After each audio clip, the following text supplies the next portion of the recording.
Sebelum saksikan videonya, jangan lupa di subscribe dan nyalain tanda loncengnya. Terima kasih. Pada zaman dahulu, ada raja yang bernama Sungging Prabangkara. Ia memiliki anak perempuan yang diberi nama Dayang Sumbi. Dayang Sumbi tumbuh menjadi anak perempuan yang sangat cantik. Pangeran dan bangsawan ingin memperistri Dayang Sumbi. Namun semua pinangan itu ditolak Dayang Sumbi dengan halus. Sama sekali tidak diduga oleh Dayang Sumbi, karena mereka yang ditolak pinangannya saling berperang sendiri untuk merebutkan dirinya. Dayang Sumbi yang sangat bersedih mengetahui kenyataan bahwa para pangeran dan raja bangsawan ditolaknya saling melakukan peperangan. Ia pun memohon kepada Raja Sungging Prabangkara untuk mengasingkan diri. Sang raja akhirnya mengizinkan anaknya tersebut mengasingkan diri. Dayang Sumbi mengasingkan diri di sebuah bukit ditemani oleh anjing jantan yang bernama Si Tumang. Untuk mengisi waktu luangnya selama dalam pengasingan, Dayang Sumbi pun menenun. Alhasil ketika Dayang Sumbi sedang menenun, peralatan tenunnya terjatuh. Ketika itu Dayang Sumbi merasa malas untuk mengambilnya. Terlontarlah ucapan yang tidak terlalu disadarinya. Siapapun juga yang bersedia mengambilkan peralatan tenunku yang terjatuh, seandainya itu lelaki akan kujadikan suami.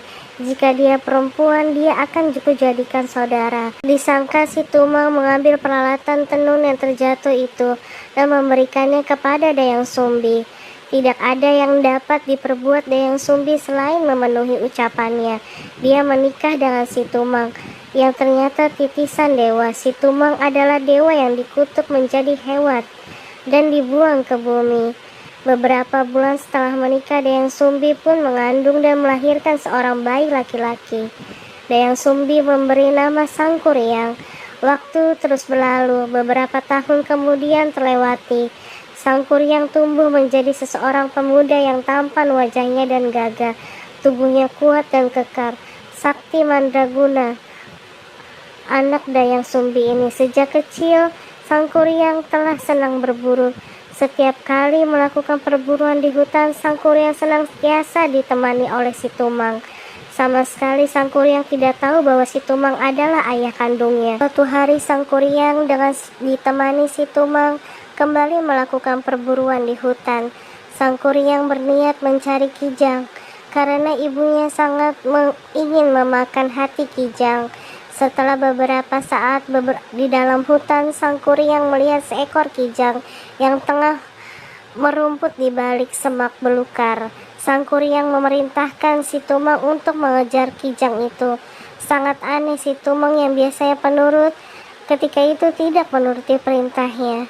Sangkuriang menjadi marah. Katanya, "Jika engkau tidak menuruti perintahku, niscaya aku akan membunuhmu," ancam Sangkuriang. Seakan tidak dipedulikannya Si Tumang. Karena jengkel dan marah, Sangkuriang lantas membunuh Si Tumang. Hati anjing hitam itu diambilnya dan dibawa pulang ke rumah. Sangkuriang memberikan hati Si Tumang kepada ibunya untuk dimasak. Tanpa disadari Dayang Sumbi bahwa hati yang diberikan anaknya adalah hati suaminya. Dia kemudian memasak dan memakan hati itu. Maka tak berpikiran amarah Dayang Sumbi kepada Sangkuriang. Ketika tahu hati yang dimakan adalah hati Si Tumang, dia lalu meraih gayung yang terbuat dari tempurung kelapa dan memukul kepala Sangkuriang hingga kepala Sangkuriang terluka. Sangkuriang sangat marah dan sakit hati dengan perlakuan ibunya itu. Menurutnya ibunya lebih menyayangi Si Tumang dibandingkan dirinya. Maka tanpa pamit kepada Dayang Sumbi, ibunya, Sangkuriang lantas pergi mengembara ke arah timur. Dayang Sumbi sangat menyesal setelah mengetahui kepergian Sangkuriang anaknya. Dia pun bertapa dan memohon ampun kepada para dewa atas kesalahan yang telah diperbuatnya. Para dewa mendengar permintaan Dayang Sumbi. Mereka menerima permintaan maaf itu dan mengaruniakan Dayang Sumbi kecantikan abadi. Sang Kuryang terus mengembara tanpa tujuan yang pasti. Dalam pengembaraannya, Sang Kuryang terus menambah kesaktiannya dengan berguru kepada orang-orang yang sakti yang ditemuinya selama pengembaraan. Bertahun-tahun Sang Kuryang mengembara tanpa disadari ia telah kembali ke tempat di mana dia dahulu dilahirkan.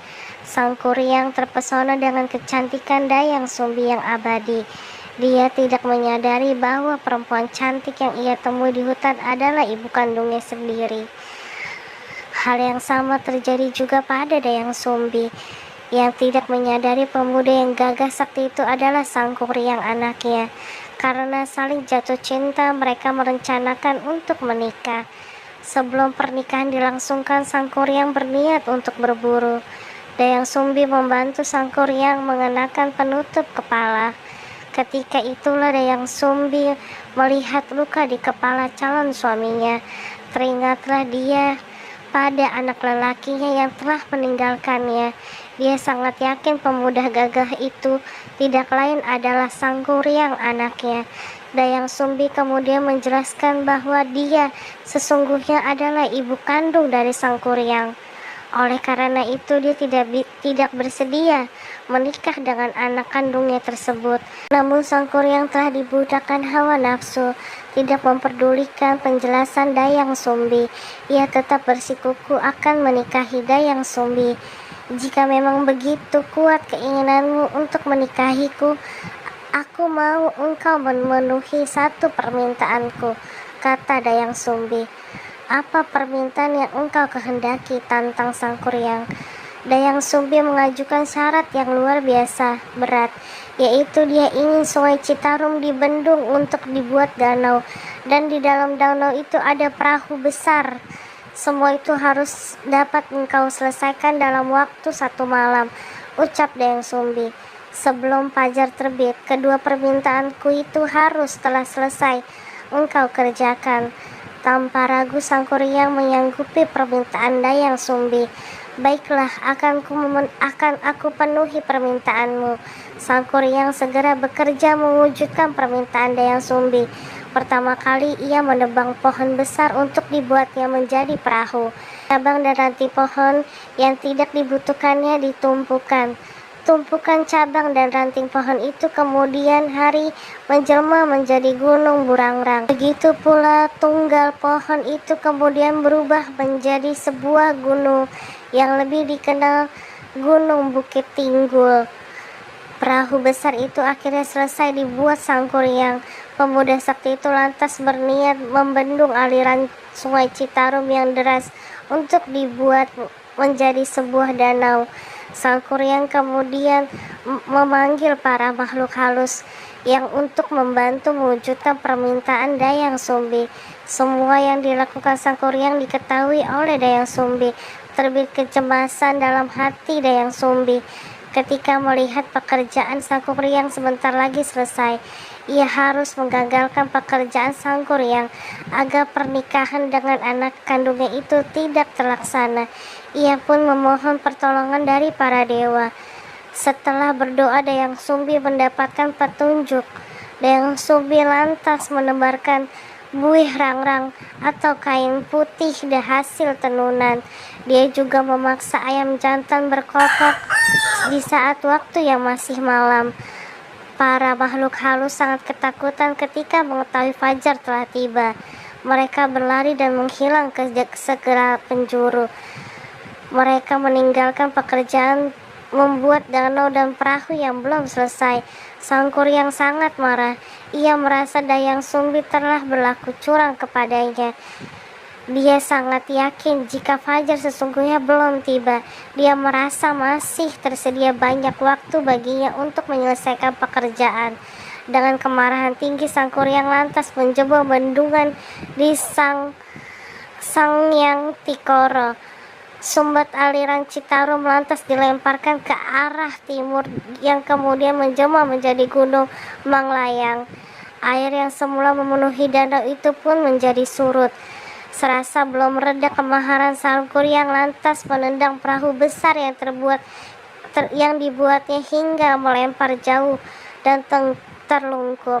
Menjelmanya perahu besar itu menjadi sebuah gunung yang kemudian disebut Tangkuban Perahu. Kemarahan Sang Kuryang belum reda. Ia mengetahui semua itu sesungguhnya adalah siasat dari Dayang Sumbi untuk menggagalkan pernikahan dengannya. Dengan kemarahan yang terus meluap, Dayang Sumbi pun dikejarnya. Dayang Sumbi yang ketakutan terus berlari untuk menghindar hingga akhirnya menghilang di sebuah bukit. Bukit itu kemudian menjelma menjadi Gunung Putri. Sedangkan Sang Kuryang yang tidak berhasil menemukan Dayang Sumbi akhirnya menghilang di alam gaib. Terima kasih yang udah nonton videonya. Thanks for watching.